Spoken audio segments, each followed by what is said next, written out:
A-E-I-O-U या स्वरांपासून तयार होणारे शब्द शिकलो. सगळ्यांना येतात? हो. सगळ्यांना येतात ना? हो.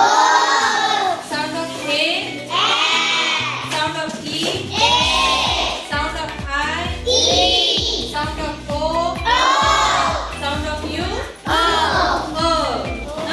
त्याच्यापासून तयार होणारे शब्द आपल्याला येतात. आज आपल्याला शिकायचंय मॅजिक ई. कोणता? ईची मॅजिक, ईची जादू आपल्याला शिकायची. जेव्हा ई ह्या स्वरांसोबत येतो तेव्हा त्या स्वरांचा उच्चार चेंज होतो. बऱ्याच वेळा बघा, आता तुम्हाला माहिती आपण हा शब्द वाचतो C-A-K-E. इथं ह्या एचा उच्चार आपण काय घेतो? हे स्पेलिंग कशाचं आहे? केक. बरोबर? तुम्ही काय वाचलं? केक.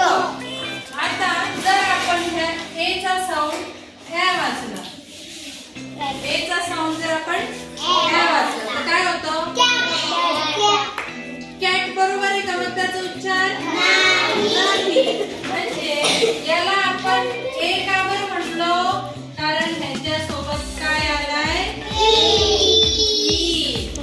हा आहे आपला मॅजिक ई. हा ई जेव्हा या स्वरांच्या सोबत येतो तेव्हा त्यांचा उच्चार बदलतो. काय होतो?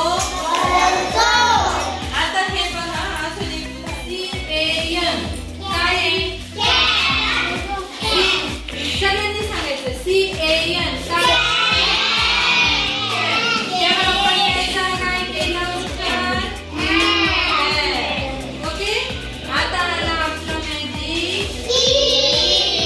आता याचा उच्चार काय होणार?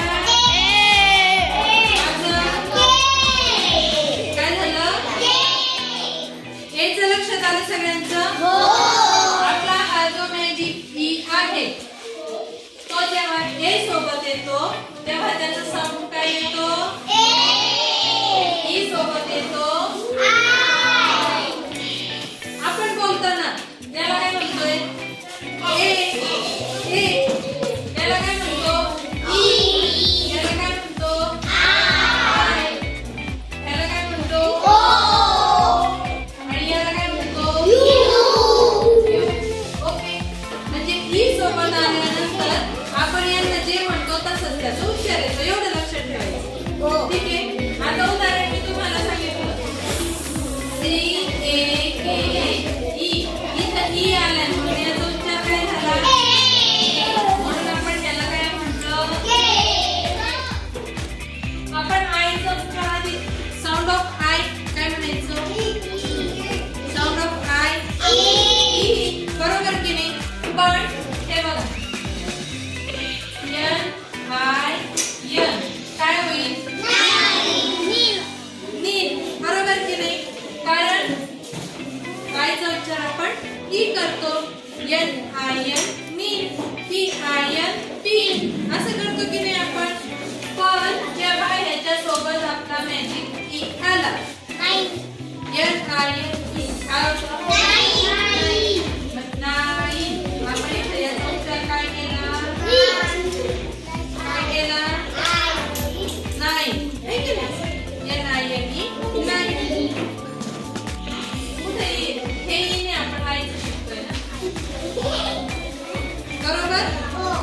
इथं आपण आईचा उच्चार आधी ई याच्या काय करत होतो? ई नी. हे की नाही? आणि पुढे ई आल्यामुळे नाही. फरक लक्षात येतोय? फरक लक्षात येतोय? अजून एखादं उदाहरण घेऊ आपण. P-I-N. आईचं शिकलो की नाही आपण? P-I-N. आता ह्याच्यामुळे जर आपला ई आला, आता काय शब्द होतो? आता पिन घेतो का आपण? फक्त ई आल्यामुळे आईचं उच्चार आपण काय केला? काय? लक्षात आलं आईचं? आता ओचं बघू आपण.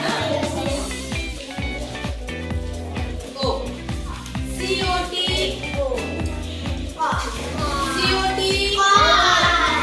C-O-T. पण जेव्हा आपला मॅजिक की त्याच्या पुढे येतो ओ ओचा उच्चार काय केला आपण काय केला ओला आपण ओ म्हणतो की नाही उच्चार करताना आपण ओच करतोय आता अजून एक यू मध्ये जेव्हा आपण CUT काय म्हणतो कट CUT काय म्हणजे यू चा उच्चार आपण पहिल्यासारखा साऊंड ऑफ यू असं केलं साऊंड ऑफ यू म्हणून ते झालं कट काय झालं पण आता त्याच्या पुढे आपला नाही ई आलेला आहे आता त्याचा उच्चार काय होणार आहे क्यूट होतो की नाही म्हणजे यू चा उच्चार यूज होतो क्यूट हो की नाही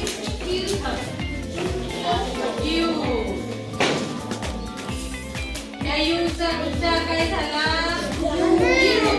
लक्षात आलंय आपण हे जे आहेत आपले स्वर त्याचा उच्चार साऊंड ऑफ ए घेत होतो पण जेव्हा आपला मॅजिक बी त्यांच्या सोबत येतो तेव्हा ए चा साऊंड काय होतो ए